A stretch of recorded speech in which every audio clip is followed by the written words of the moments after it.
Good morning, Nigerians. Good morning, Africans. Good morning, the people of the world. This is Smart Mado Ajaja, the convener of Open Nigeria and Africa Unite, and the anchor of Nigeria Now at ONN, and the Nightingale Radio International. Yes, I am at work. I decided to take a minute off of my work schedule to talk about something that is so disturbing. Yes, in Nigeria. So if you are just joining us, please, and you have not subscribed, please do us a favor. Do Nigeria a favor. Do West Africa a favor. Do Africa a favor. Do the world a favor.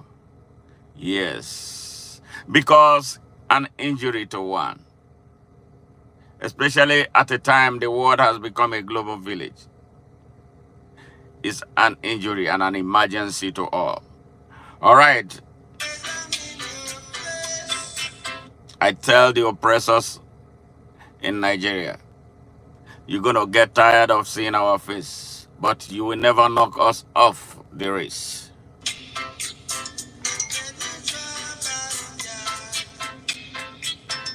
Yeah, please, brothers and sisters, friends and well-wishers, subscribers, listeners and lovers from all over the world, help us share this message before we start.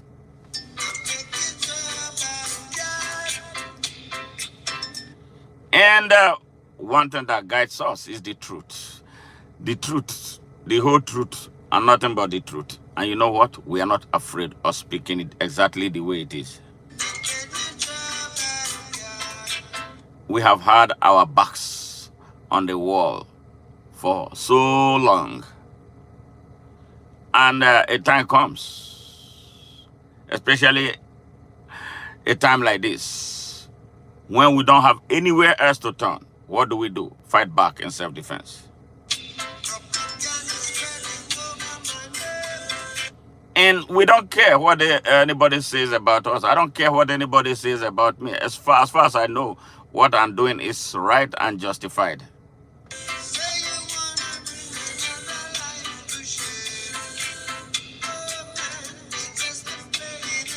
Nigeria became independent on October 1st, 1960. Was it an independence or a Greek gift? Independence laced by poverty, squalor, ignorance, disease, and murder, bloodletting.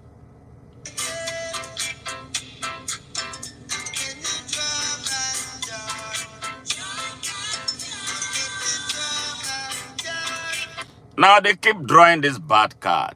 You know, Nigeria became a hell almost exactly nearly 6 years after. The same thing that happened in Nigeria at the time is what is being repeated, because some people have a long-standing ideology, vision to capture Nigeria by all means and at all cost.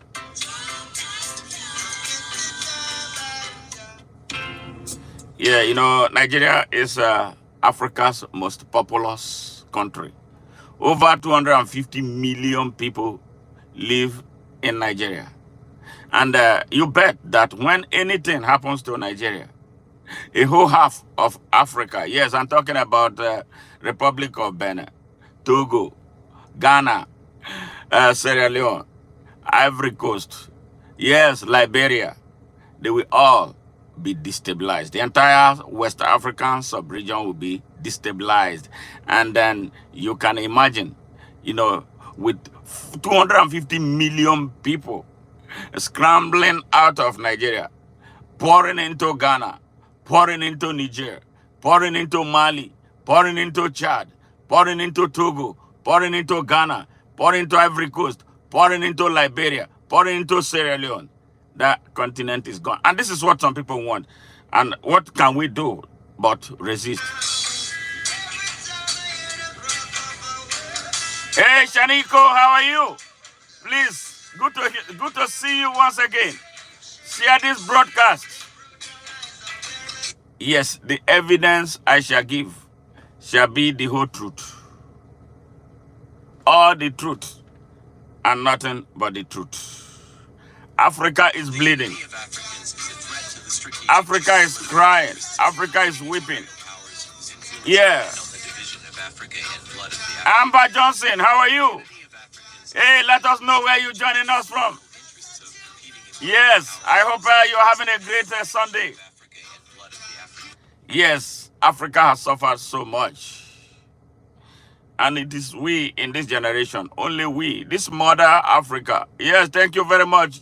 Amber, we love you too. We Africans love you too. Isaiah Gonzalez, thank you very much for joining. Yes, our mother Africa is crying. The children are killing her. Ah!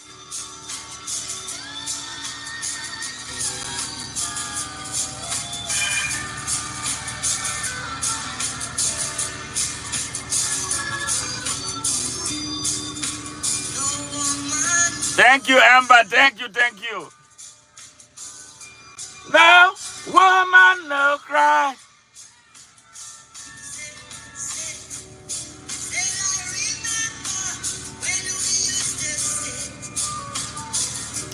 In a government job, in Trenchtown.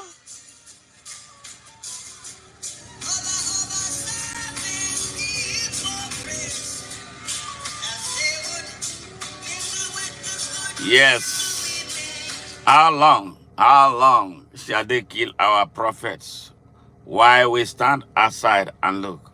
Seriously, how long shall they kill our prophets while we stand aside and look? We got to survive. All right. Thank you, Shanika. Thank you, Amber, for your subscription. Thank you. Much love. Have a great Sunday.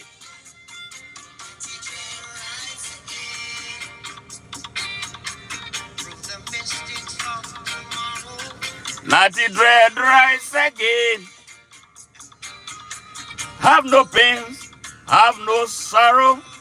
Eh, all you see, Egwan, is to fight against the Rasta man. So they build their word in great confusion to force on us the devil's illusion.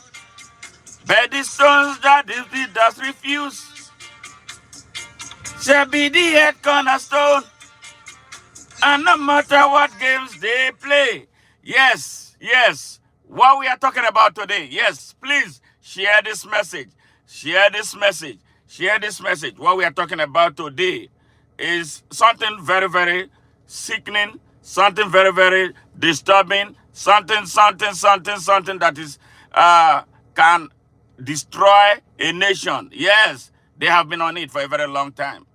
Our country, the people of Nigeria now live in fear.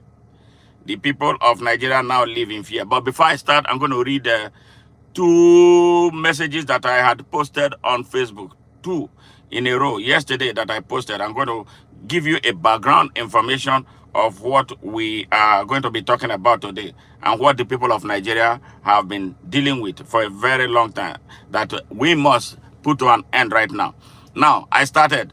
I'm reading a letter, a message that I had directed to the Fulani Sultan in Sokoto. It's not of Sokoto. Fulani Sultan in Sokoto. Yes. Now, let me tell you something. In 1804, there was a jihad similar to this, driven by the same ideology and the same attitude, the same methodology was adopted. When it was over, the Hausa people lost all their kingdoms. Yes, the Hausa people lost all their kingdoms. The Hausas in the north of Nigeria, in the northwest of Nigeria, are the whopping majority of the people in that region of Nigeria. Yes, I'm telling you about the size of the Hausa people. Their population in Nigeria is huge. They are one of the major contributors to the massive Nigerian population. And sadly, they live in squalor. They live in abject poverty because they have been subjugated for a whopping 221 years, starting in 1804, when Osman Dan Fodio, an Arab, migrated into Nigeria, into what became Nigeria, and then misled the people told them that the Islam they were practicing, these people already were practicing Islam. He lied to them that the Islam they were practicing was not the right one. He misled them and then violently destroyed all their kings, killed them, destroyed their land, took over everything that they had. A minority installed themselves as Sultan of Sokoto in Sokoto and the emirs across that sub-region. Yes, in Nigeria. Yes, a minority. You see 500 Fulanis with ties to Usman Dan Fodio. They are in charge of millions of Hausa people. Is that not apartheid? Now, as if they are not satisfied, they are bringing that hell all over Nigeria. They dominate. I don't know how they did it. They seized the Nigerian armed forces. Yes, the command and control infrastructure of the Nigerian armed forces has been in their hands since 1966. All right? And all of Nigeria's strategic institutions are in their hands. They seized this and they have been using this to destroy Nigeria. Yes. Now they are expanding it. Their mission, the vision of Madam Fodio was that they were going to take over the whole of West Africa. Yes. And they have done a great job at Nigeria. Yes. I am speaking right now as we speak.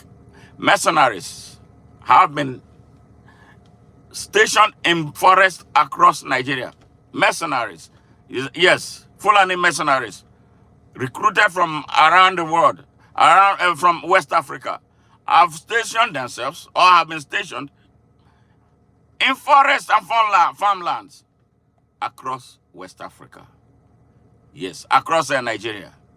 From where they come out to kill, kidnap, rape, sell human parts, unchallenged, in a country that is supposed to have an army, in a country that is supposed to have a police, in a country that is supposed to have a secret police that they call DSS. You know, all those institutions, they run them. So when you have any problem, you report to the police, your case goes nowhere. Because when it gets to that point where action has to be taken, they are the ones in charge. They destroy everything. They destroy evidence. How long are we going to continue to live like that? This is a miniature minority in Nigeria with their political elites driving Nigeria aground. They run down our economy. They destroy all our strategic institutions. They destroyed all our infrastructure. They destroyed the healthcare. They destroyed just everything. They are all about destruction. And they want to always be in charge. 10 out of the country's leaders come from that minority or have something to do with that minority. What is their magic? How did they come and cover the whole of Nigeria? That none of us can raise a finger. This is what we are addressing today. Now, I'm going to read my letter. It's a shame. It's a shame. A desperate shame. A letter that I have written on my Facebook account. That is why we are making this broadcast live here on YouTube first before we send it anywhere. So if you're on Facebook, I shared this notification for you to join us, subscribe, and be part of this conversation before we bring it through sharing on Facebook. You know, for those who did not have the opportunity to watch this live stream. All right, to Saad Abubakar, the Fulani, Usman Dan Fodio Fulani in Sokoto. Yeah, that institution, this Sultanate is alien to Nigeria. That place they named Sokoto was Gober. It never was Sokoto. They were the ones who brought the name and changed the name. Everywhere they go, they conquer the place, they change the name. You are going to hear an account of a Catholic bishop in Makurdi, Benue State of Nigeria. After I read these two messages, then you hear. And the reason I do that is because everything we do is evidence-based. Evidence-based. You see this man? You see this man? He's one of those behind the troubles in Nigeria. You see this man? The position he occupies has been used to retard the growth and development and progress and prosperity and peace and security of Nigeria. Anybody who occupies that position, who has occupied that position till now, sees himself as the Sultan of Nigeria, not even of the Sokoto where they are. They have this erroneous impression that they are the Sultan of Nigeria. But we are going to tell them that is not true. And that is why you, I, and all of us Nigerians, including Muslims and Christians, who do not agree with this bloody ideology, this warped religious ideology of theirs, to come together as a people and as a country to put an end to this jihad that started in 1804. A jihad in 21st century in Nigeria must be made impossible. Now, I read the letter. Hypocrisy is un-Islamic and ungodly, a sin against God and a crime against humanity. Saad Abubakar, you claim that you are a devout Muslim, and in fact, an Islamic spiritual leader of all Muslims in Nigeria, that you truly are not. Even though you, in your expansive, grandiose illusions, you believe that you are the Sultan of Nigeria, even as nobody elected or appointed you. To demonstrate your dishonesty, yes, treasonous dishonesty, to the cause of Islam and the teachings of Prophet Muhammad, and your total lack of patriotism to Nigeria or for Nigeria, you presented a drug dealer, a certificate forger, fraudster, and an identity thief paired with a terrorist, known to you and your northern cohorts, and with whom you compromised all of Nigeria's strategic institutions, including the INEC, the armed forces, and the judiciary, to the mostly heavily impoverished, vulnerable, and economically disenfranchised massive Muslim community in the north of Nigeria, to choose as the leader of Nigeria, regardless of his horrendous criminal records. Yes, that is domiciled here in the United States, simply because he is a Muslim, even though a hypocrite like yourself, and not because he possessed any exceptional abilities, competency, and content and strength of character to do good. And they mostly followed you and your co-hostage takers like sheep to put the country on a death row for you to overrun with the mercenaries and your tribal militias you have already stationed in forests around Nigeria. Yes, waiting for the final command to seize her in line with the vision and warped economic, financial, and political religious ideology of your ancestors who invaded and violently took over Hausa land 221 years ago. The exact same way their descendants, inspired by you and others who call themselves northern leaders, are doing today with the support of the country's security forces who are violently holding Nigeria from fighting back.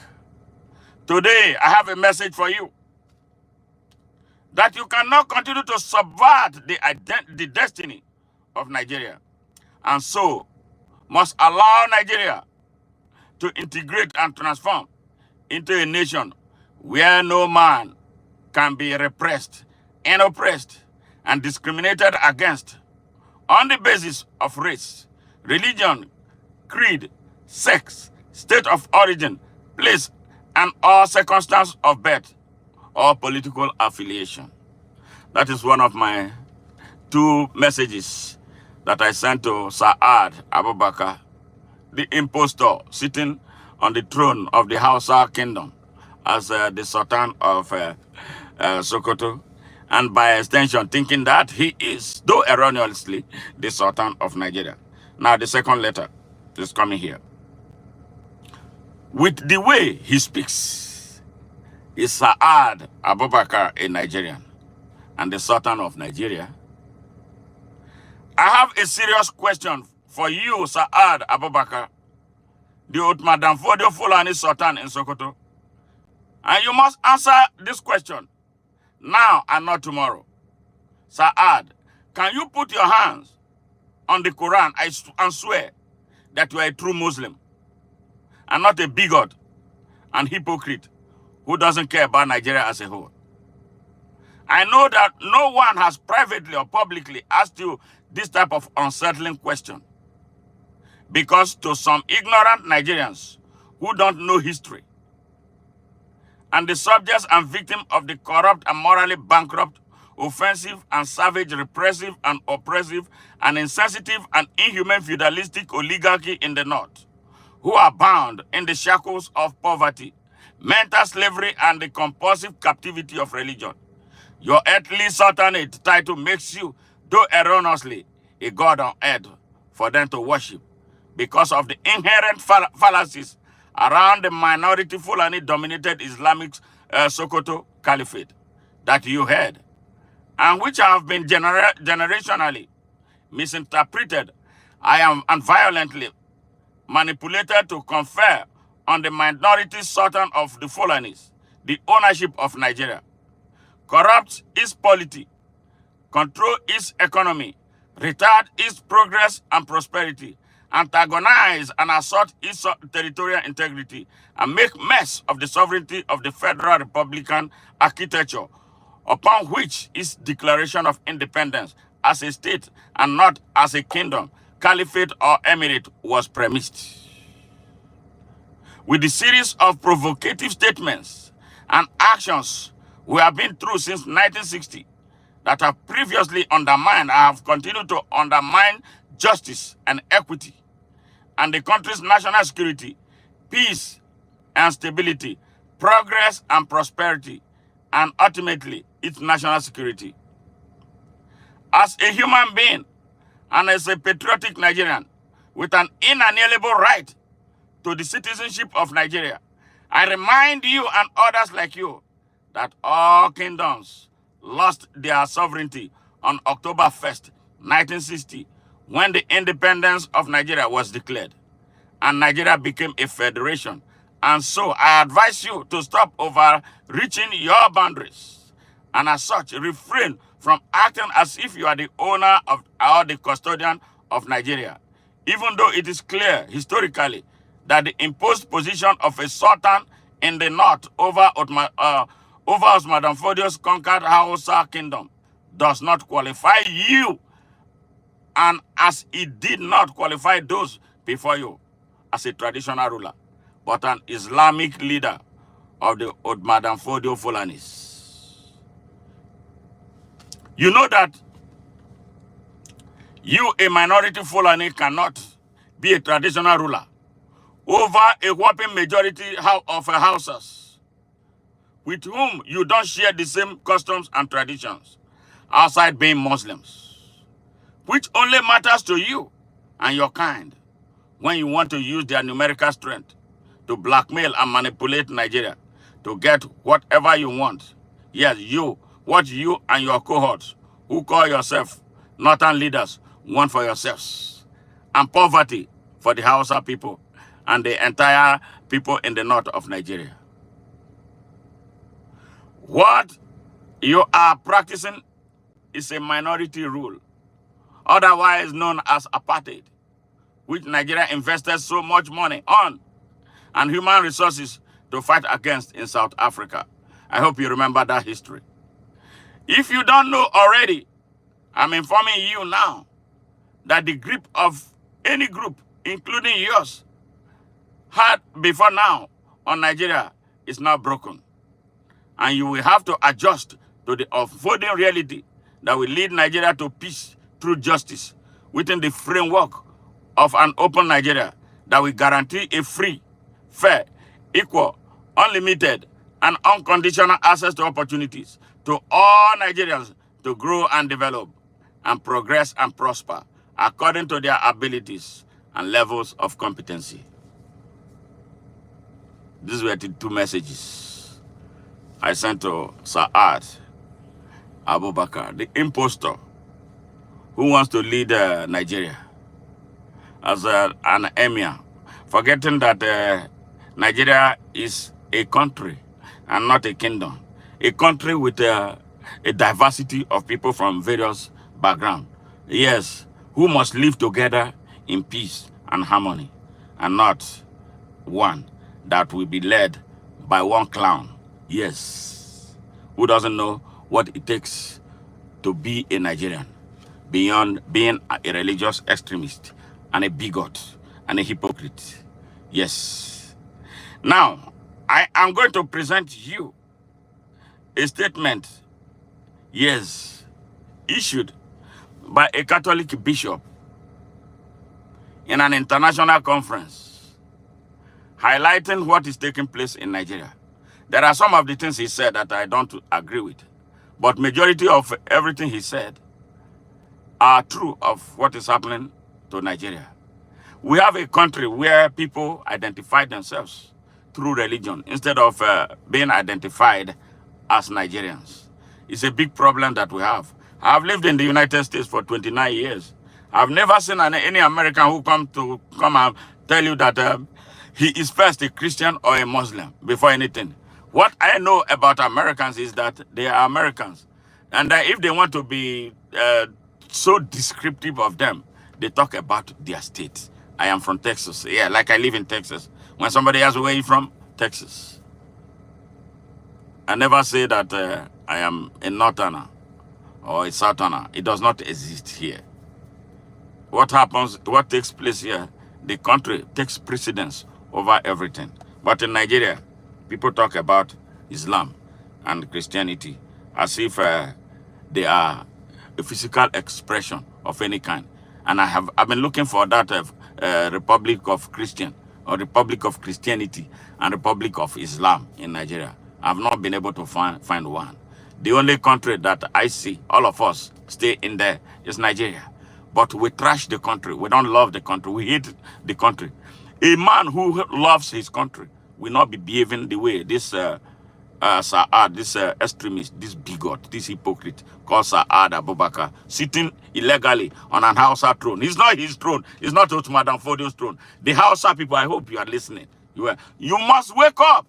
Go and take all of your ancestral stolen thrones. You are the majority.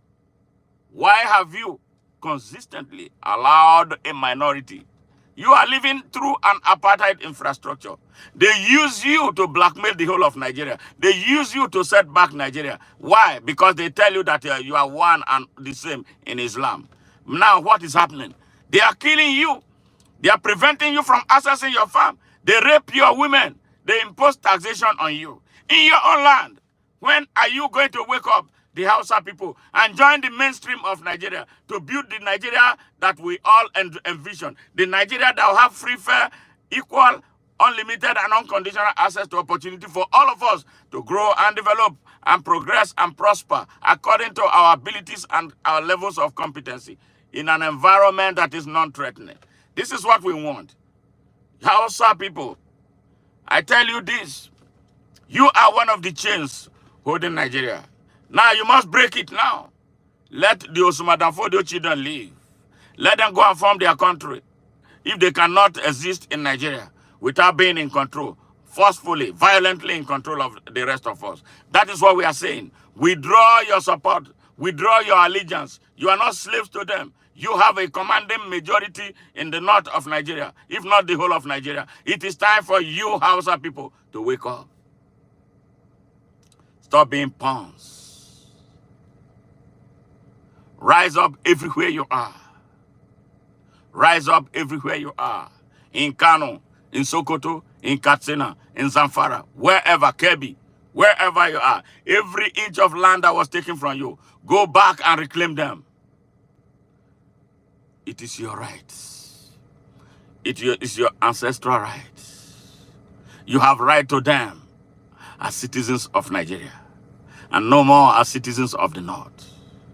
Remove the uniform of the North, because that is a chain. Yes, that Usman and Fodio children have put on all of you a garb, terrible retardation garb, with which they hold you hostage. They come in the name of the North. They rob Nigeria in the name of the North, but they give absolutely nothing to the people of the North. Nigerians, wake up. You in the East, you in the West, who have always, yes, the elites in the North, in the West of Nigeria, who have always, since the 1914, have always been with them to hold Nigeria down. You see where your alliance has led Nigeria now. It's not going to take us anywhere. Let us be Nigerians. Let us not be Muslims and Christians. Let our citizenship of Nigeria take precedence over every other thing. That is what we have been preaching to you through the ideology of Open Nigeria. We should stop this North and South nonsense. It will not benefit us. It only benefits those who invented it and to take advantage of the whole of the country. Now, listen to what this Catholic bishop had to say. He's from Benue State of Nigeria. His story was so pathetic. I cried listening to it. I hope I don't want to cry. I don't want to cry listening to this anymore. And I have a message for General Christopher Musa. You are defending terrorists in Nigeria. You stop Nigerians from standing up to defend themselves. You fight for the terrorists. You fight for the oligarchs. You fight for the bandits. You fight for those who want Nigeria to remain retarded. Now, hold on, and let us listen to this. Wilfred Chikbana would appear here as the bishop, the Catholic bishop of Makurdi Diocese, the capital of Benue State in Nigeria. I am the shepherd of one of the 4 dioceses, Catholic dioceses in Benue. We have others, Anglican, Methodist, and Pentecostals, which sort of them. Benue State has a population of about 6.1 million people, 2 million of whom are those under my care as the bishop of the diocese.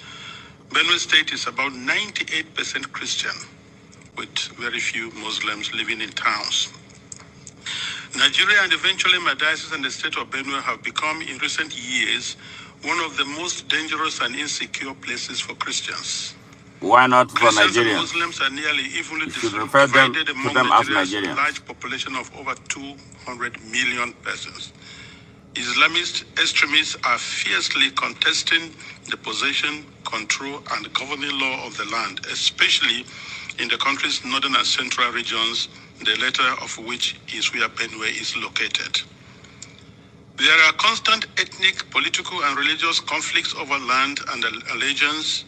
Constitutionally, we are a secular country, but our unity has been fragile. Political and religious actions and even public speech have been carefully managed to avoid accusations of religious bias and political tensions.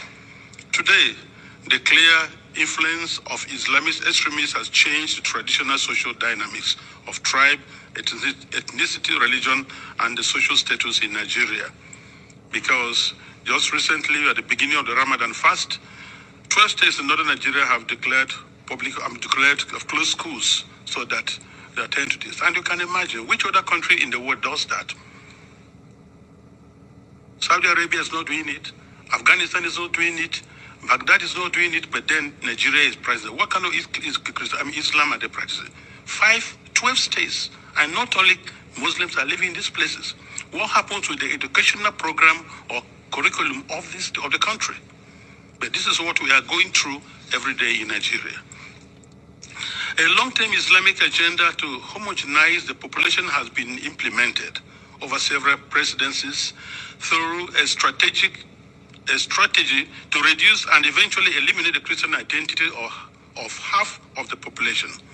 This strategy includes both violent and non-violent actions, such as the exclusion of Christians from positions of power and adoption of church members, the raping of women, the killing and exploitation of Christians, the destruction of churches and farmlands of Christian farmers, followed by the occupation of such lands by the Fulani herders, and also changing the names of these villages.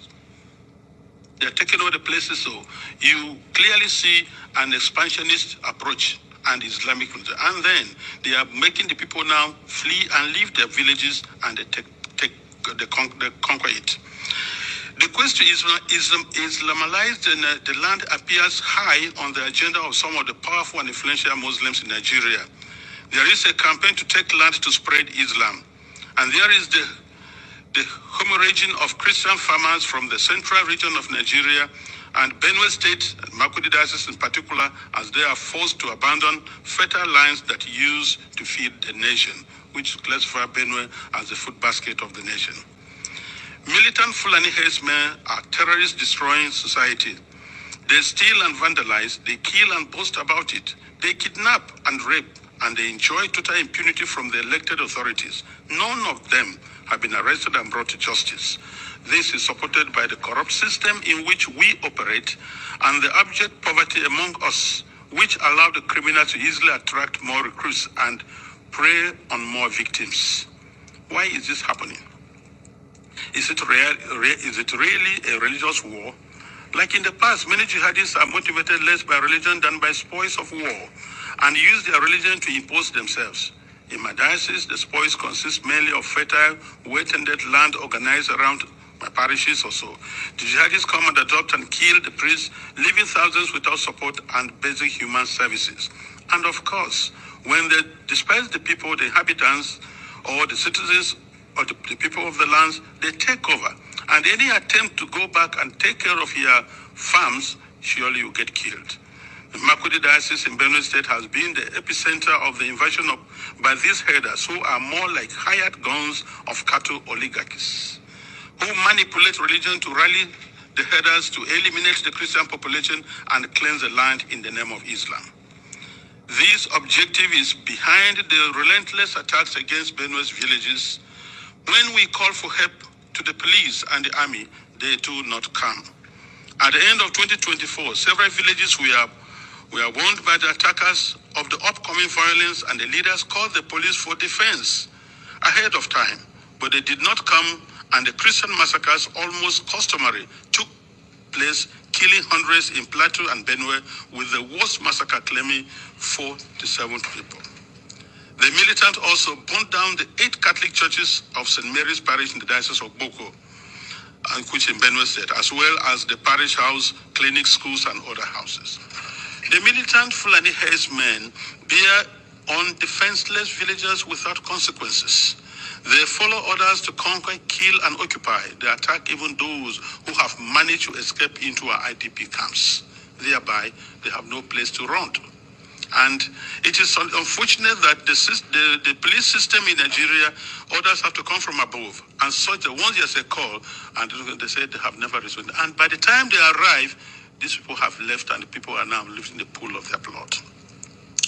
What I have recounted above is happening not only in Benue State. I believe our experience in Benue is symptomatic of what is happening elsewhere in large parts of Nigeria. The experience of the Nigerian Christians today can be summed up as that of a church under Islamist extermination. It is frightening to live there.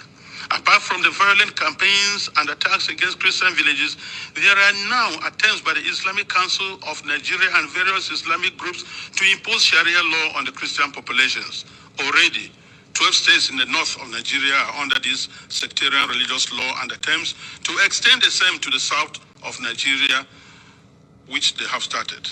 This month, governors in the north decided appropriately to close all schools and education institutions during the months of Ramadan, leaving millions of students without learning opportunity for 5 weeks. We live in fear because at any point it can be our turn to be killed, but to remain silent is to die twice. So, I have chosen to speak. I speak on behalf of the millions who are in the camps. In Benue State, in Makurdi Diocese alone, in my diocese, I have about 9 camps. 9. On the 5th of March, which was Ash Wednesday, we visited one of the camps, and many of my priests and religious went to the other camps, distributed them to begin the Ash Wednesday with our faithful who are there, because we are the voice of the voiceless. We have to talk for the defenseless. We have to talk about the weak and those who cannot talk about themselves. In one of the camps called the Mega Camp, there were over 3,000 inmates of that camp, and which was a record given to us by government.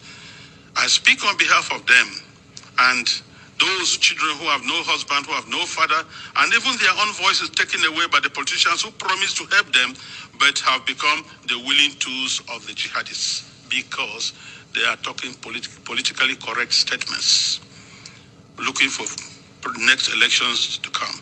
I speak on behalf of those whose loved ones have been killed, but no one has even offered a word of consolation to them.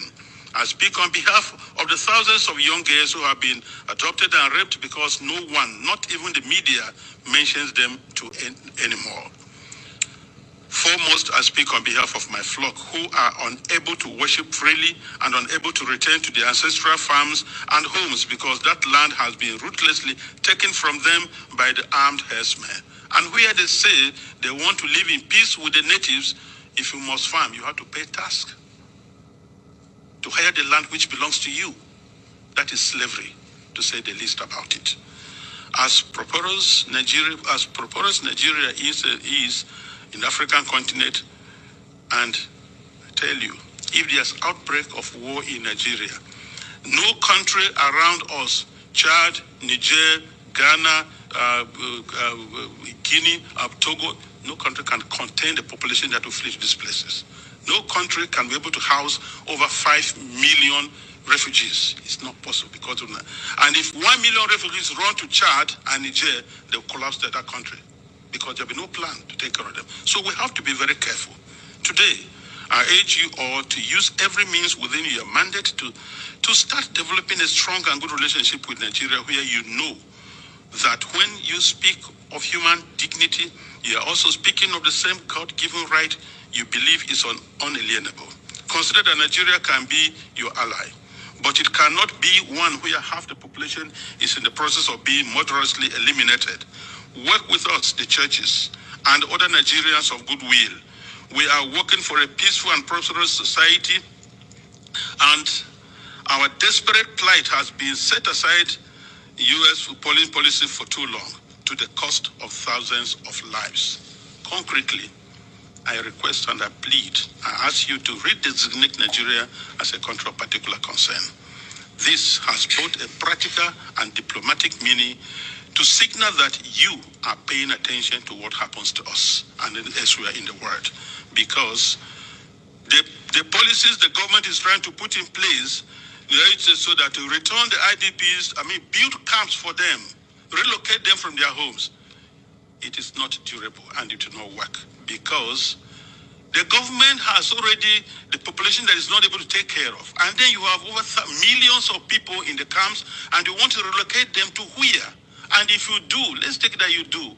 How many houses or rooms will you give me who has 5 children, another one has 3, another one has 2? And what will I be doing for a living? These people previously never begged anybody for food. They were managing their lives, training their children, and building their homes. So nobody should have deceived or some of the guys that you're going to resettle to the IDPs. They have no jobs. So where you say them, what will be their place? And by the way, the fundamental question remains, if you resettle them to other camps or build places for them, what happens with the ancestral lands? Who takes care of them? And this is whereby I feel the government is complicit on this issue. Because these terrorists, Fulanis, displace them, kill people, and then occupy the place, and then change names, nomenclatures of these towns. For what reason? So we want to let the people go back to their homes and help for them to rebuild their lives. I implore this august body to insist on the return and rehabilitation of all the IDPs to their ancestral lands and not to relocate them to other constructed camps elsewhere, which is an invented solution now being pushed by the independent state government. And I tell you, Nigeria government can do that once they have to be accountable. Because I know Nigeria, under the auspices of ECOMOG, was able to reinstate and they can do that now.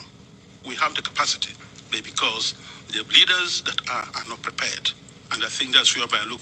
It's not just conspiracy of silence. It is aiding, abetting, and supporting these terrorists to keep doing their work.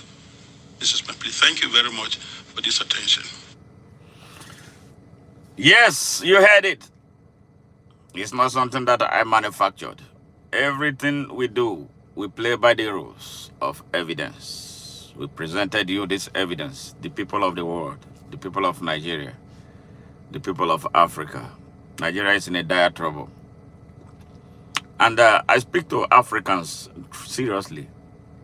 Like he pointed out, I'm going to do an analysis, sentence by sentence, of what he said. And then say, look at the areas, certain things, a few things he said that I don't quite agree with. We straighten that out, in our quest to building that Nigeria where no man will be oppressed or can be oppressed. You heard it. I did not manufacture it. It was not, none of those words were my words. The evidence we shall provide shall be the truth, the whole truth, and nothing but the truth. Yes. This is where we are in Nigeria right now. Nigeria, the largest, the most populous African nation, is in a dire strait and in need of help, from the people of the world. The reason you see a lot of Nigerians scattered around the world, Nigerians flee from religious persecution. There's hardly anywhere on earth you don't find Nigerians. We don't flee because our country is poor. Nigerians are fleeing because we don't have the type of leadership with the right frame of mind to lead the country. The country is so fractured. The country is so divided. The people of the country are massively poor. And one thing that their oppressors easily give to them is God. All right. Some people overuse this God to commit all kinds of heinous crimes, just like what the Islamists, led by Saad Abubakar. Yes, he can claim that he doesn't know, but he never speaks against the violence that is taking place, that is killing people, that have displaced people from their homes and from their farms and from their from their ancestral lands. A lot of Nigerians in the north central, northwest, live in IDP camps in their own country. They are treated as if they are refugees in their own country. These are aborigines, yes, Nigerians, being displaced by people whose origin we hardly know anything about. But we don't mind accommodating them because we are Africans, And this is the reason why those at the helms of various countries in Africa should fast-track the vision of our founding fathers about the unification of Africa.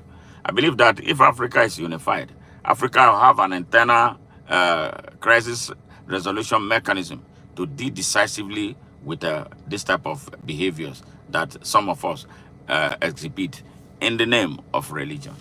I am not standing here as a Christian. I am not standing here as a Muslim. I am standing here and I'm sitting here watching you in my car, taking an hour break from my work to address the situation in Nigeria the way I have always done.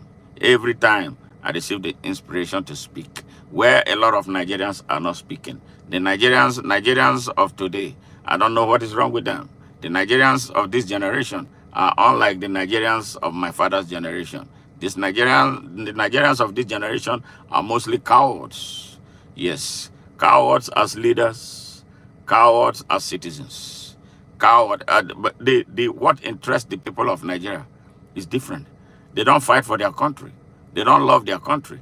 They don't understand their rights, even as much as we have been trying to show them what their rights are.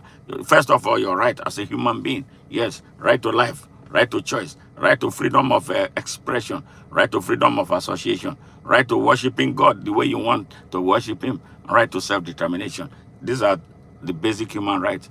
Then, as a Nigerian, you have a right to the citizenship of Nigeria, the right that guarantees you access to free, fair, equal, unlimited, and unconditional access to opportunity.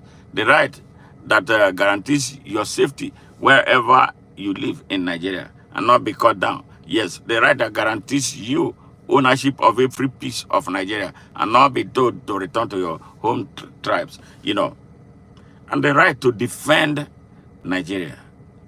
And there's an obligation for Nigerians, civic, constitutional, moral, yes, and spiritual obligation to stand up for Nigeria at all times when it comes under assault, either by some of its citizens, like it is right now, and those who connive with foreigners, like it is also as we speak. That there are people who bring these mercenaries into Nigeria, and some of them are angling, like someone like Air Rufai. Let's call them out. Yes, who wants to be president of Nigeria? He was part of those who brought Fulani mercenaries from across West Africa to jump on Nigeria, and he wants to lead my Nigeria. How is he going to do it? And then, in the midst of that, you see Nigerians from other parts of Nigeria lining behind these idiots, whose mission is to overrun their country. Yes, we have a problem in Nigeria. We have a serious problem in Nigeria. The Nigerian people are asleep. They see the sophistication of the ammunition with which their territories are being overrun. They keep quiet. And just this morning, I was reading something about what General Christopher Musa, the rogue chief of defense staff of Nigeria, was threatening Burkina Faso, Mali, and Niger to return to ECOWAS so that they will not suffer. A man who is not able, he only comes to make political statements. A soldier who is supposed to be professional is the one making political statements that politicians are not making. What a sad country. Seriously, what a sad country. And he wears the Nigerian Armed Forces uniform. He does not even know what is taking place in the army. He is there as a figurehead. The Armed Forces of Nigeria is remotely controlled by Ottoman Fodio's children. Yes, that is the audacity that they have. They have become an untouchable people. When people fight back, the army unleashes on them. Come and sack a whole village. They did that in Delta State, where they killed over 500 villagers. Yes, soldiers. Because those people challenged soldiers who came to steal oil in their community. Yes. This is the type of Nigeria. So I'm going to analyze everything this man said before we come to the end of this. And then a major broadcast is going to come later. The initial plan was to go through everything that I did, for the past week. So we'll be up to speed with them. For those Nigerians who have decided to continue to sleep, those Nigerians who continue to dance and twerk when their country is being destroyed, I hope one day they will come to a realization. Maybe they will not see me to ask me, oh, you said this. I wish we listened. No.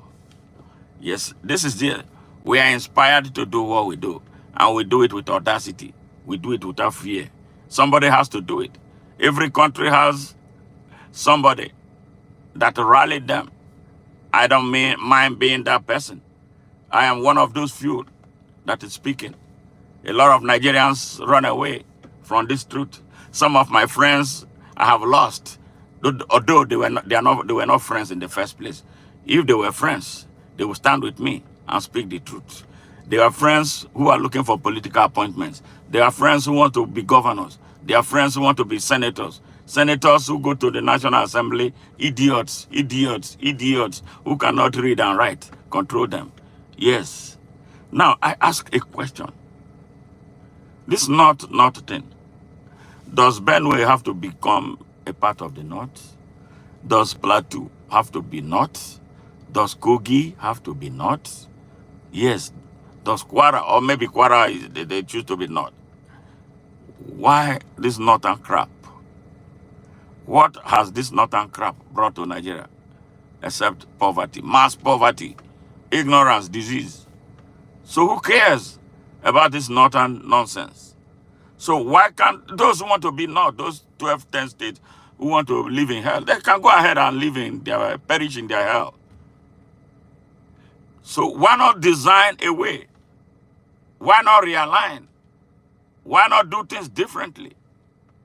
If they want to be North, Let them go to their hell and stay in the hell of the north. Yes. And then let those who understand the dynamics of humanity and respect for human life and dignity coexist and live together and build a country. This not that they talk, 12 states in the north, they are a minority put together. But the truth is that it's not all the people in those north, in that part of the north, that are responsible. The Hausa people have, for a very long time, yes, been subjugated, they kept quiet, they accepted their situation that there is nothing they can do. But I tell them that there is something they can do. It takes one person. I have identified a lot of young Hausa people. Even if your parents could not do it, it is your generation.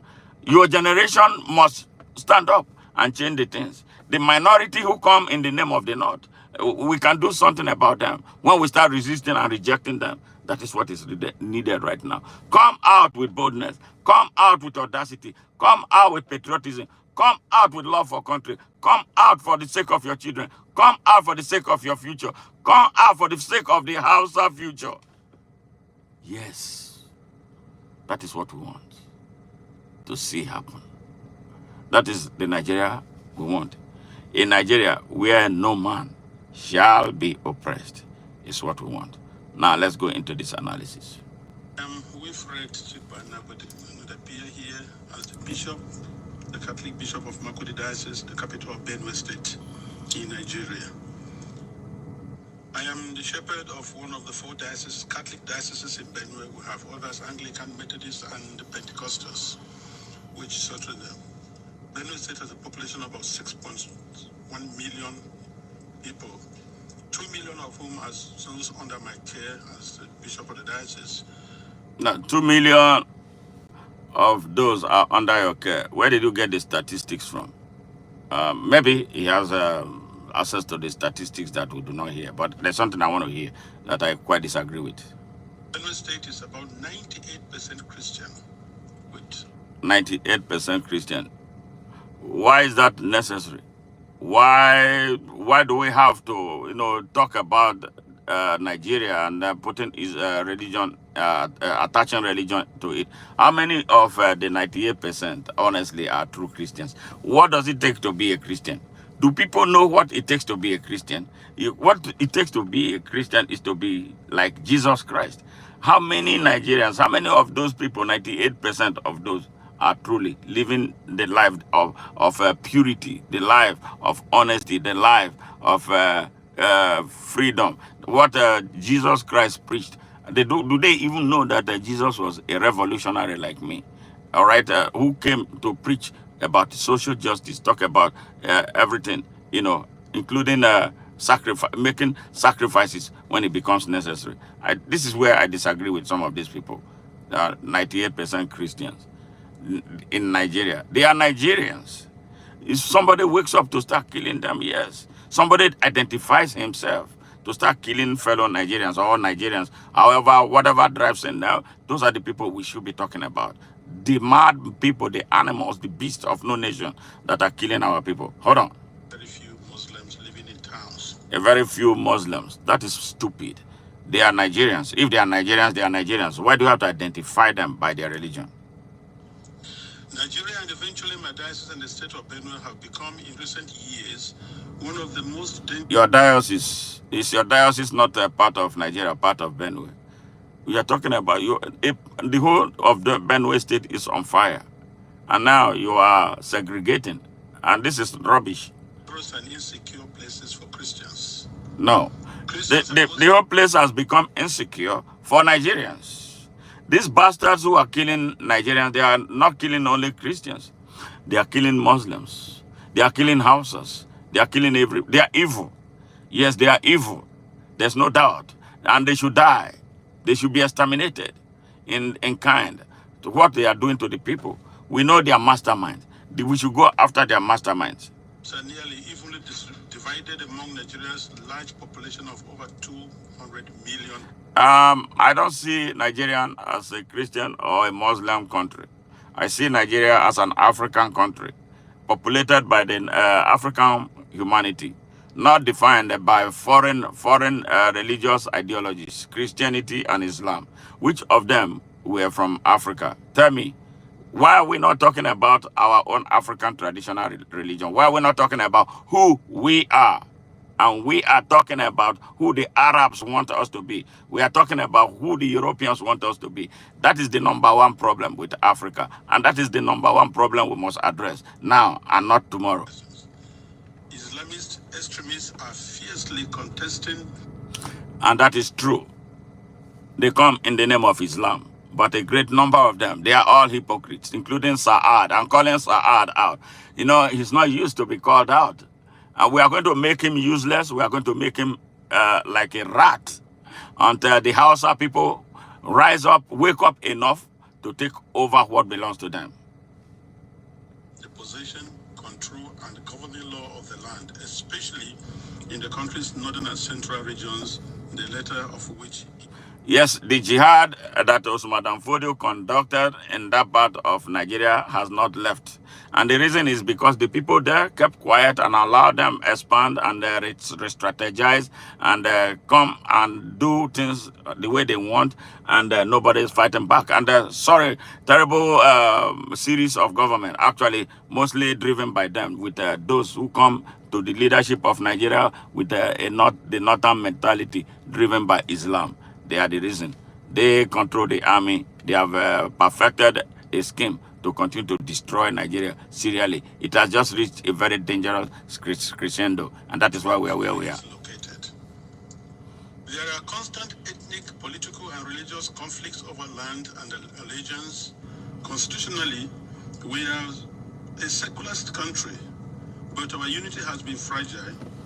Political and religious action. The unity has been fragile because there has never been unity in Nigeria. Looking at the way Nigeria's foundation is structured, Nigeria is not a country.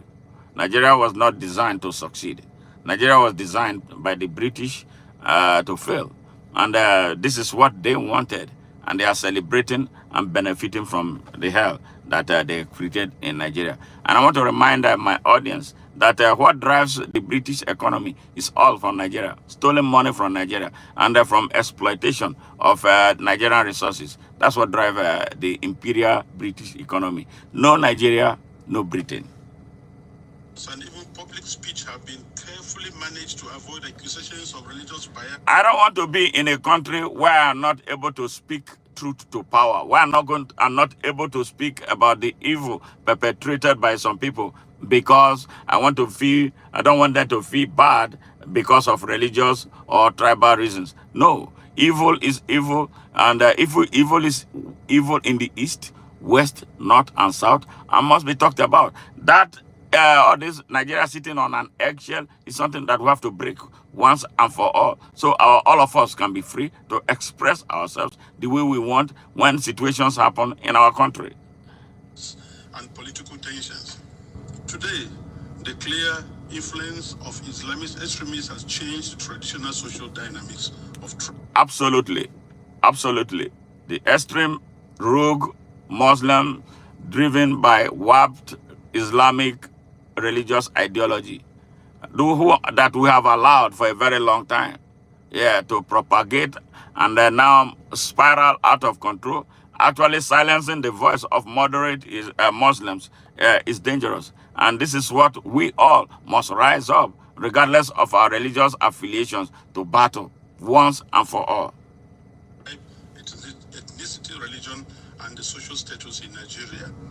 Because just recently, at the beginning of the Ramadan fast, 12 states in northern Nigeria have declared closed schools, so that... You can imagine that level of retardation. That is sickening.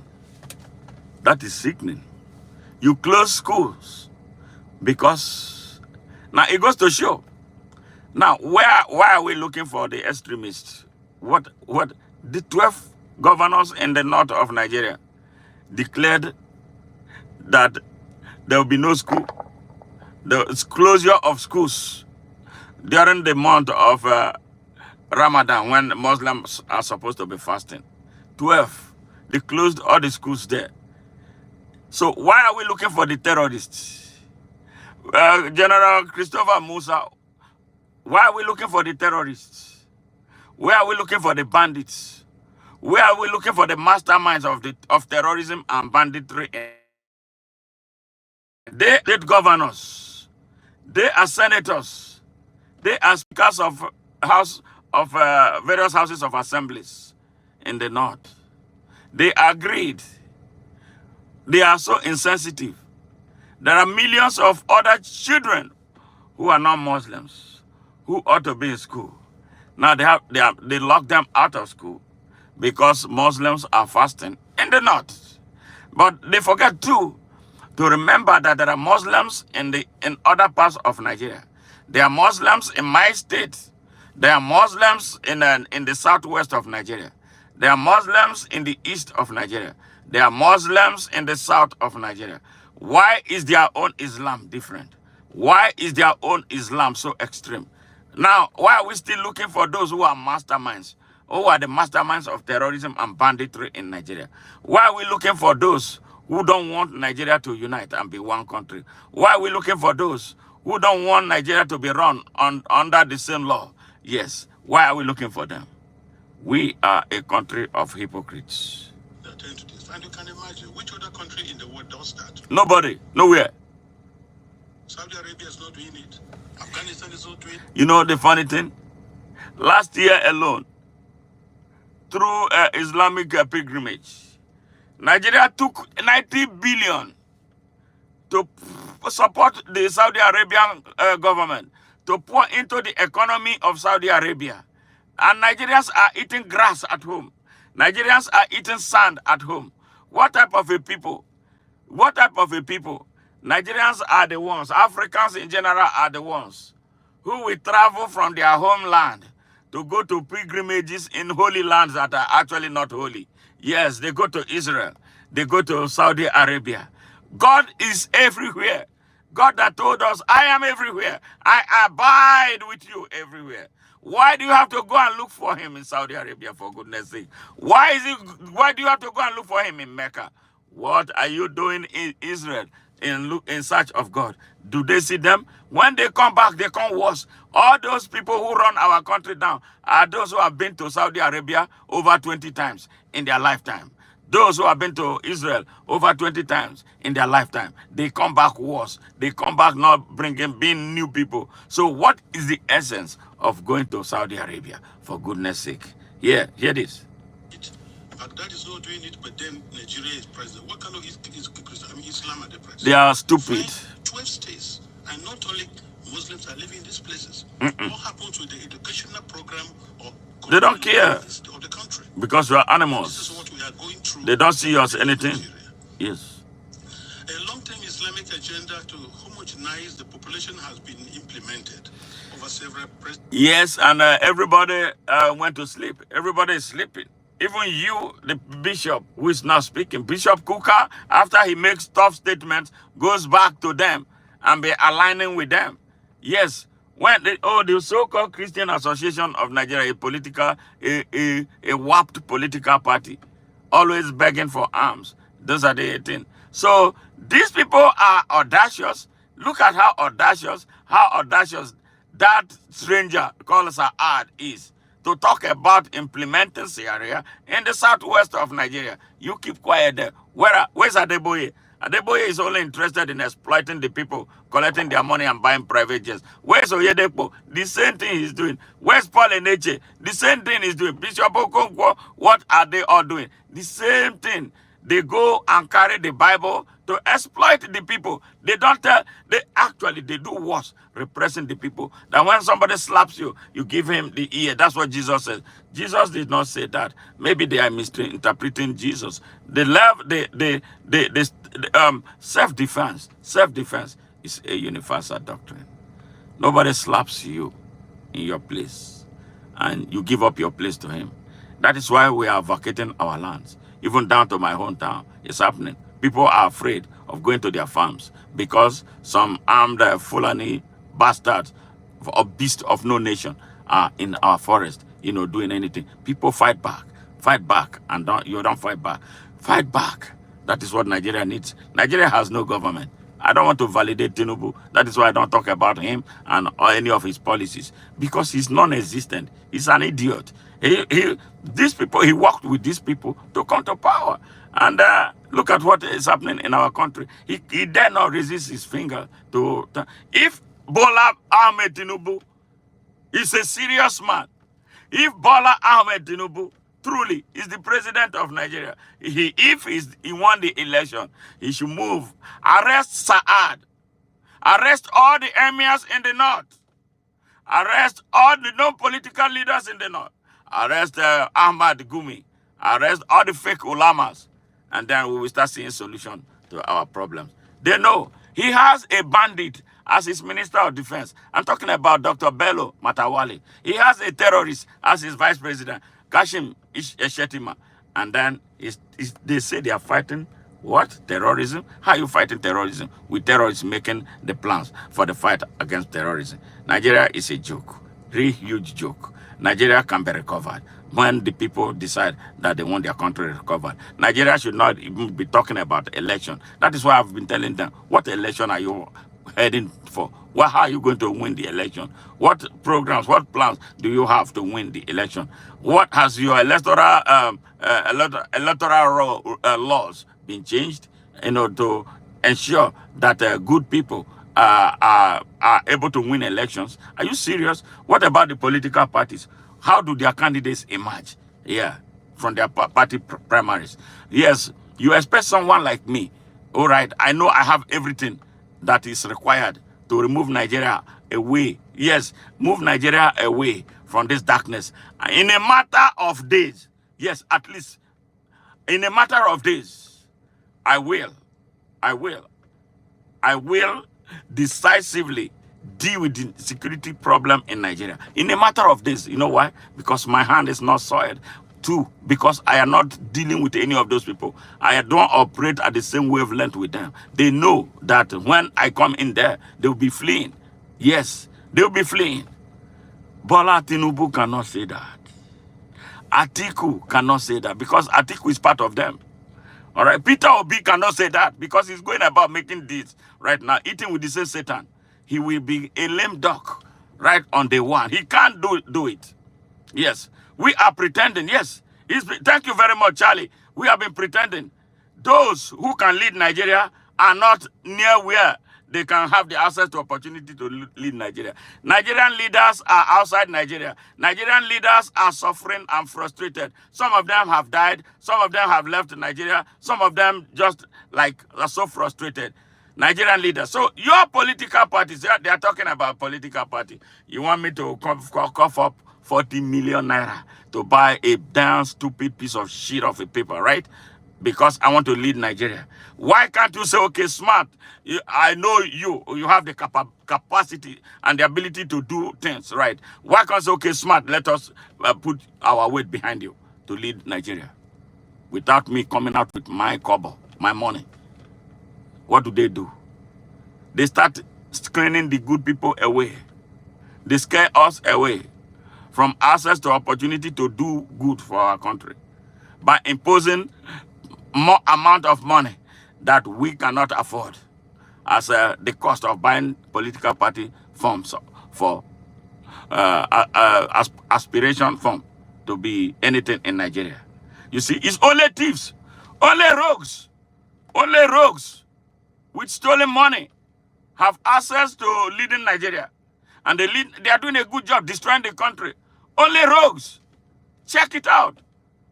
Check it out. Check it out. Bola Ahmed Tinubu is a rogue. He was a drug dealer here in the United States. He sold drugs in Illinois. He sold drugs in Indiana. Yes, Gary, Indiana. He's one of those who destroyed Gary, Indiana. Go back to Gary, Indiana. It's like one town they call Basra in Baghdad. Destroyed by drug. Poverty. The only people you see, there's some struggling poor black people that Bola Ahmed Tinubu and his gang used drugs to destroy. America. This is where I get angry with America sometimes. America loves money. America loves money.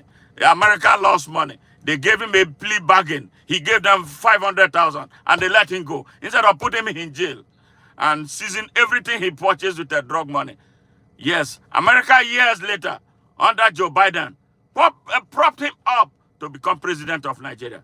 So this is why Africa, Africa, Africa, Africans, you must rebel. The pathway to the liberation of Africa is not in the ballot. Maybe after we liberate Africa, then we go back to the ballot. We have to rebel. We have to use the same tool with which they have held us down for a very long time to fight back. There will be no election that will lead anywhere in Nigeria in 2027. Yes, we must do what Burkina Faso did. We must do what Niger did. We must do what the Malians did in Nigeria. Yeah, Nigeria is ripe for that. Nigerians are very weak right now. They can't fight. Most Nigerians are corrupt. Give them money is their pacifier. 1,000 naira will buy a cheap Nigerian young person because he's hungry. He has been programmed to be eternally hungry and not able to raise the finger. He doesn't care about his basic human right. He doesn't care that jihadists are taking over his community. He doesn't care. He cares about that money. And that is what people from other parts, the so-called north, south of Nigeria, go to the National Assembly to do. These people who fund terrorism in Nigeria, they are in the Senate. They give people from the so-called south of Nigeria money, and they have their way. Yes, they have their way. Now, truly, what prevents a Benue senator from working with senators from other parts of Nigeria and leave the extremists in the north? How many are they? Yes. What prevents senators from Plateau State from teaming up with those driven by progress from other parts of Nigeria to stand up for Nigeria? What prevents good senators from Nasarawa State to come together with those driven by progress, yeah, and prosperity for Nigeria, to work with them? Once we get to that place, they draw the line, including those who claim to be Christian in the north of Nigeria. Some of them have that northern mentality that Ahmadu Bello put in them. Yes. You got to free yourself. They are killing your people. Okay, the governor of Plateau State, Benue State, is a reverend father. What has he done to wake up what they call a body of Christ, to stand up for their rights? When you keep preaching to them that Jesus said when they slap you in one cheek, you give them another one, you are not going to get anywhere. You are not going to get anywhere. That was what the authors of that Bible wrote in order to overcome the African people. It's obsolete. We have to edit it. Somebody slaps you and takes your homeland from you, and you give him another cheek, and then they keep on taking and succeeding. Why you think? They pray to God too. They believe that their God is helping them win Nigeria, take over Nigeria. That is why when they kill, they say Allahu Akbar. All right? Yes, but I know that God does not support evil. God does not support the bloodletting of the innocent. But they pray to that God, and they call Allahu Akbar every time they kill a Nigerian, every time they conquer a village and rename it. They say Allahu Akbar. Now, what is your Bible telling you? But what I know is that those who claim they are Nigerians, they are Christians in Nigeria, the same thing as Muslims in Nigeria. I can tell you, if we do a roll call of those who are true Muslims and true Christians in Nigeria, they are not up to 1%. The rest are hypocrites. That you answer Johnson does not make you a Christian. That you answer Abdullahi does not make you a Muslim. But unfortunately, that is what we believe in Nigeria. Once you are from one part of the country, you answer Daniel, your name, you are a Christian. Even though you don't believe in Jesus, you are a Christian. That is the problem I have with this man, talking about that Nigeria is nearly evenly split between Christians and Muslims. That is bullshit. Nigeria is Nigeria. Nigeria is populated by Nigerians. Let's talk about Nigerians. Let's talk about the mayhem going on in Nigeria against our brothers and sisters in Nigeria, including for Nigeria. That is what we must do now. Because very soon, we will not have a country anymore. Very soon, we will not have a country anymore. If we allow this to continue to happen, if we don't unite and fight as a people, yes, we identify those who mastermind us. Sultan of Fulani in Sokoto, Saad is one of them. Air Rufai is another one of them. In fact, he's the champion. The one they call Sanusi, who talks like he's a god from heaven. He's a liar. Ask him why he ran away to Sudan after they killed Gideon Akaloka. Abacha was after him. That was one area where I would say Abacha was a good man. He was a good Muslim. He was a thief. And then he allowed people steal so much money, from him. But when it came to fighting religious intolerance, I give Abacha a thumb up. He was good in that. He was not that type of Muslim. He was not the Muslim who would keep quiet and allow the country destroyed. It was unlike Babangida, that evil man, that criminals from across Nigeria came to celebrate some 3 weeks ago. Yes, and Nigerians were hailing. It's so sad. The people of Nigeria have a mental problem. Yeah, you hear me now? People don't tell you. I don't want to tell you what you want to hear. The people of Nigeria have a serious mental problem. Big mental problem. It's a problem, it's a disease. How we react to pains, how we adjust to evil, how we allow evil, and then hands up, like there's nothing we can do. Honestly, seriously speaking, people talk about the army jumping in and protecting these people. When the whole of Nigeria decide that they have had enough, and they come out, 10 million Nigerians, 1 million, even 1 million Nigerians come out, and then tell the soldiers, kill all of us. The Nigerian they are by terrorists, so we collapse.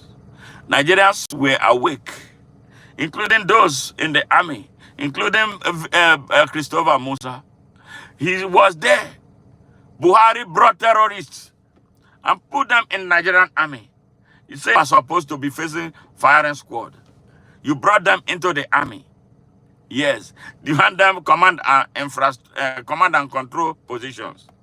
And you are telling me about Nigerian army. Nigeria has no army. The Nigerian army is not the army of the Nigerian people. It's a terrorist army that fight for the Fulani Osman and Fodio children. It's not our army. They don't represent us. They don't represent us. They don't represent the interest of the Nigerian people. The Nigerian people, they are taking your villages one after the other. It is best for you to organize and put up a resistance. This is what the same thing they did to the Hausa people. The same method. Occupation by violence. The same thing. They have surrounded Nigeria. They have surrounded Nigeria.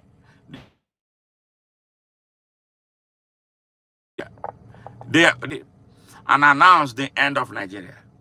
And the mercenaries will come and do a mop-up operation. It is time. It is time. The people of Nigeria stood up. It is time. The people of Nigeria rose up. It is time. Stop organizing for election. Organize for a revolution. If Nigerians don't rise up in a popular revolt, we will not get anywhere. I can tell you point blank right now. I can tell you point blank right now, Nigerians. I can tell you point blank. If we wait for 2027, we will have a worse outcome than we had in 2023. Yes. If we wait for 2027, we will have a far worse outcome than we had in 2023. The criminals holding Nigeria down are very, very dynamic. The criminals holding Nigeria down, they work together. The criminals holding Nigeria down, they are the terrorists that we should face. The criminals holding Nigeria down, they are the masterminds of the banditry. The criminals holding Nigeria down, they are the ones who imported the mercenaries. Yes, now they are moving into the different parties. It's always their plan. The APC is a terrorist organization fronting as a political party in Nigeria. And if you are from any other part of Nigeria, especially the one they call the South that does not exist, you are in APC. I tell you, my brother and my sister, you are a member of a terrorist organization. Yes. That is what you are doing. Now let's continue. Through a strategy to reduce and eventually eliminate the Christian identity of half of the population. This strategy includes both violent and non-violent actions, such as the exclusion of Christians from position. They want to destroy the whole of Nigeria, not just Christians. They want to destroy. Stop talking about this Christian crap. They want to destroy the whole of Nigeria. They want to Arabize Nigeria. You can say that. I will understand that. But no, they want to bring Arab rules in Nigeria. That's why they are doing all these. Can you imagine a people who will hold a 12-year-old down and chop off his forearms? Yes, that is what they want to bring into Nigeria. No sane Muslim would love that in the 21st century. Yes, these are hypocrites who put beer in the kettle. All right, these are the people who empty alcohol in the kettle, and they tell you that Islam does not forbid alcohol. Hypocrites. Yes, they drink those alcohol from their kettle and they pretend that they are drinking water. We know them. Some of them are our friends. They are hypocrites. Not many of them are true Muslims. We know them. If you're a true Muslim, why should you kill anyone? If you're a true Muslim, why should you hate someone? If you're a true Muslim, why should you call somebody a kafiri? If you are a true Muslim, why should you discriminate against somebody who is not a Muslim? You are not a Muslim. Saad is not a true Muslim. He's a hypocrite. He's a bigot. El-Rufai is not a Muslim. He's a liar. He's a bigot. He's a hypocrite. Bello Matawale is not a Muslim. He's a killer. He's a bandit. Bola Ahmed Tinubu is not a Muslim. Drug dealer, certificate forger, identity thief. Oh no. Kashin Shetima is not a Muslim. He's a terrorist with ties to Boko Haram. The whole world knows it. Those who bombed the United Nations building in Nigeria were arrested in his house.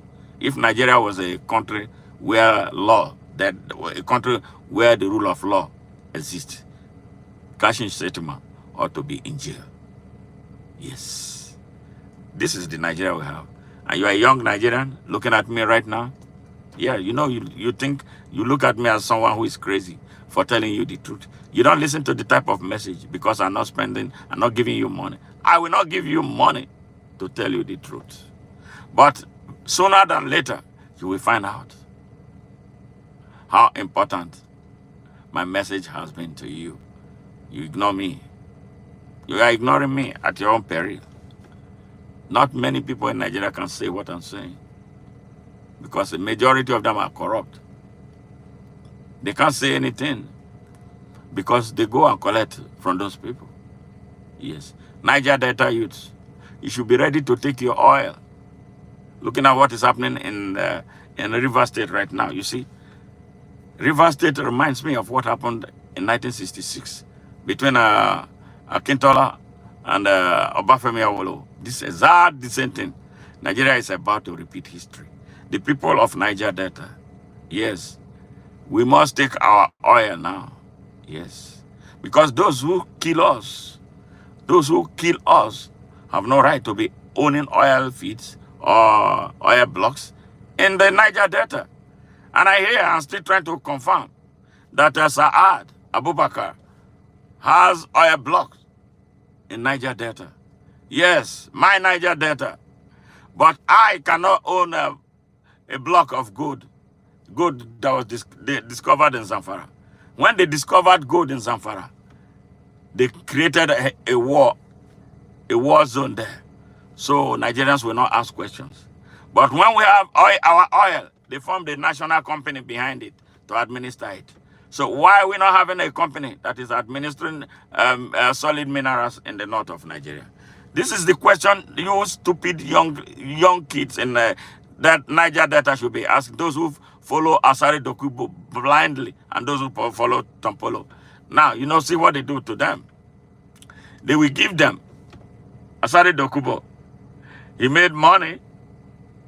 And when I hear him talk about his investment, I asked him, what job have you ever had in Nigeria? Oil bunkering. What job? What job as a Tompolo, a school dropout? What has he had? Now they give them money. So as long as Tompolo has, as long as Asari Dokubo has his own share, you, the poor, idiotic Niger Delta youths, don't have your, and then you still carry guns behind them. Now, where are those AK-47 that you have? Why are you not using it to fight for your country? Yes, the bandits are there in your hand. They are about to take your oil feed. So this is why we must put Wike under arrest right now. Why are you still dancing around? I hear some people in River State, obey, obey, obey, Fubara must obey Wike, obey. Shame on all of you. Shame on all of you. Shame on all of you. You Niger Delta youths, shame on all of you who still cannot see clearly what is taking place in Nigeria. Shame on all of you youths in Nigeria. Yeah, those one who call themselves Southerners. Shame on all of you that you are not able to see what is taking place in Nigeria. Yes, your country is being instrumentally taken away from you. You cannot organize. Every time we talk to you, it's about money. Money, money, money, money, money, money. Where is the money? You still don't have it. Shame on all of you. Now, will you wake up? Will you wake up? Will you wake up? Will you wake up? You see, there's an attitude, the mindset of the terrorists and those who support them in the north. Yes, no matter how old or how young they are, they knock that northern foolishness into their head. And they are ready to defend the evildoers who are killing them and robbing them in the name of the north. What are you doing in your south? What are you doing in your middle belt? What are you doing in your east? What are you doing? I don't want even to talk about the east of Nigeria, especially their political class. Those ones are foreigners who are disconnected from their people. Igbo governors, where are they? They are good at licking asses, but they don't care about their people. They invite hell. They are killing their people. They don't do anything. Yes. So I don't even want to talk about them. Don't want to talk about them. Nigeria is a mess. Big mess. Such church members, the raping of women, the killing and exploitation of Christians, the destruction of... They rape our women. They rape our women. They rape our women. They kill our people. They destroy our future. And we are quiet. Churches and farmlands of Christian farmers, followed by the occupation of... Nigerian farmers, please. Nigerian farmers, not Christian farmers. Christians have no farmers. Stop that bullshit. Stop that bullshit, Mr. Bishop. Stop that bullshit, Mr. Bishop. There's nothing like Christian farmers. There are Nigerian farmers. If people come and kill them in the name of Islam, then we can talk about it. Don't come and tell me about Christian farmers. What is a Christian farmer? Where's the location of Christian or your Christian country? Christian farmer, you are stupid. Mr. Bishop, that's bullshit. Talk about the issue the way it is, so the people of Nigeria can unite. Now, when you talk about Christian, there are some people, Muslims, who don't understand exactly what is going on, and they will take offense. When you say Christian, we are talking about morality. We are talking about one standard of morality. We are talking about farmers being murdered, Nigerian farmers being murdered. You are telling me about Christian farmers. Christian farmers. What is Christian farmers? These people are killing. Have you? In Boronu, majority of the people they killed were Muslims. Or the people they are killing there are Muslims. The Hausa people they are killing in the northwest, are they not Muslims? What are you talking about Christian farmers? What are you talking about Christian farmers?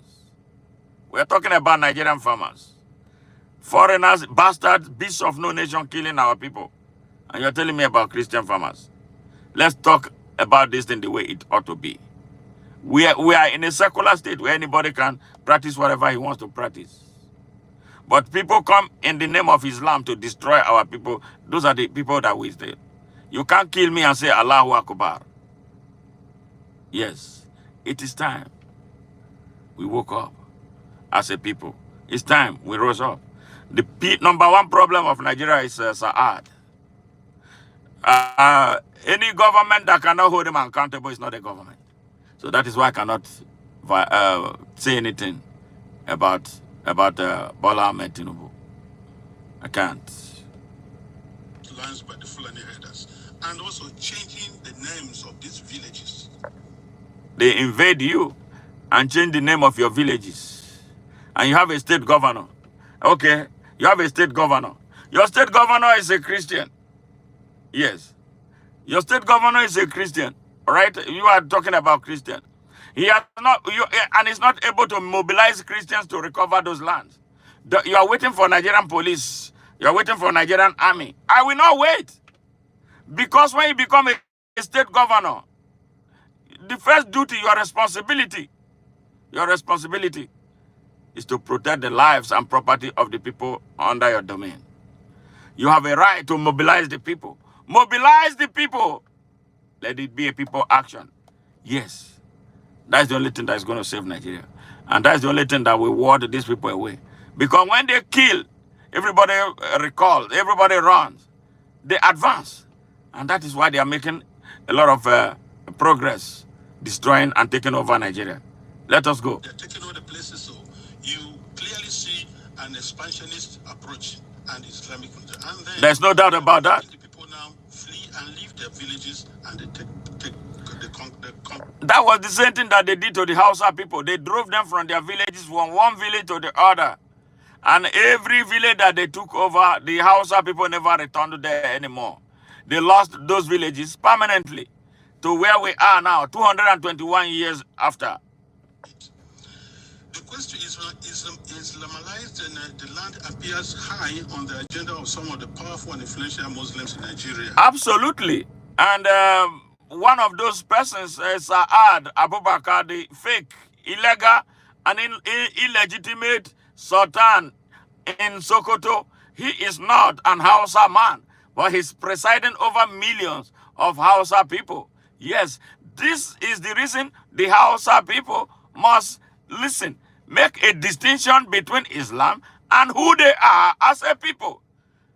This is the reason the Hausa people must make a distinction between Islam and who they are as a people. Who they are as a people is most important right now because it presents them a place where they identify themselves. It's a connection to their stomach because that's where they should be farming to feed themselves.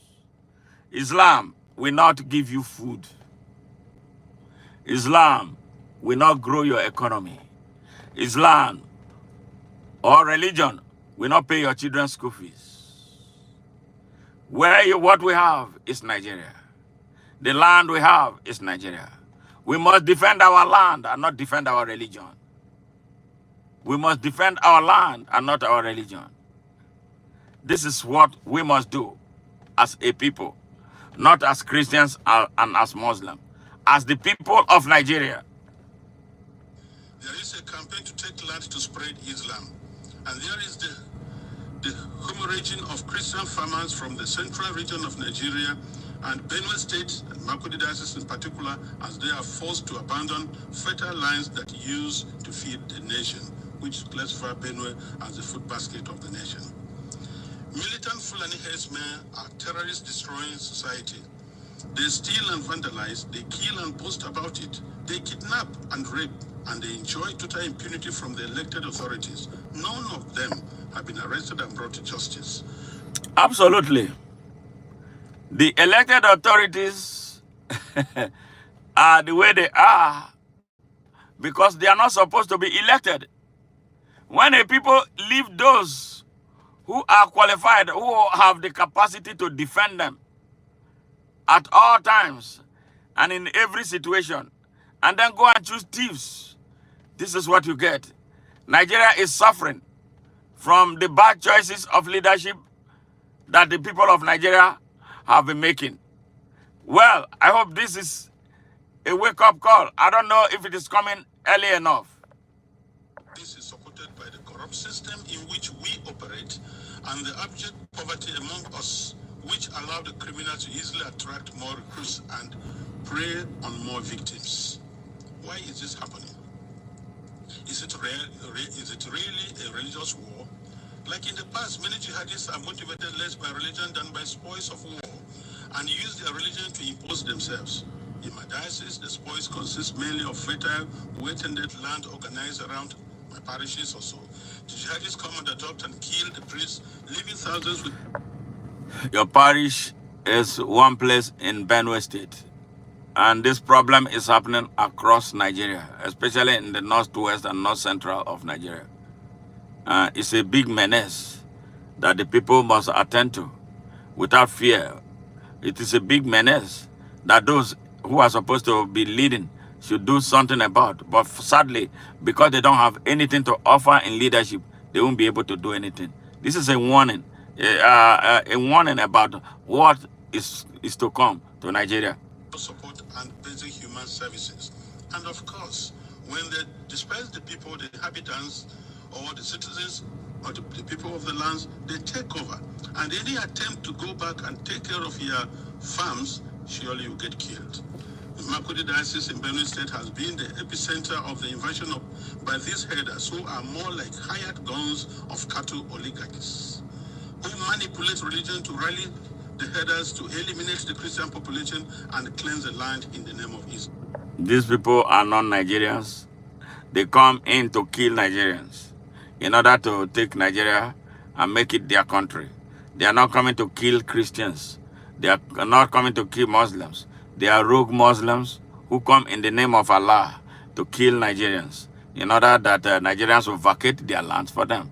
Let's state it the exact way it is. And let's not just inflame nerves unnecessarily. This is what is taking place. So we have to have a concerted front to combat this evil and the menace and the people who perpetrate them that we know. It is, again, the result of the tragedy of leadership. Yes, because the real Nigerian leaders who have the guts to stand up for Nigeria are not in positions of authority. We must do something about that. I think that is the direction our discussion should be focusing on. How do we get true Nigerian leaders who have the guts, who have the wherewithal, the abilities, the capacity, the mental attitude to handle this criminality in Nigeria, and not politicians.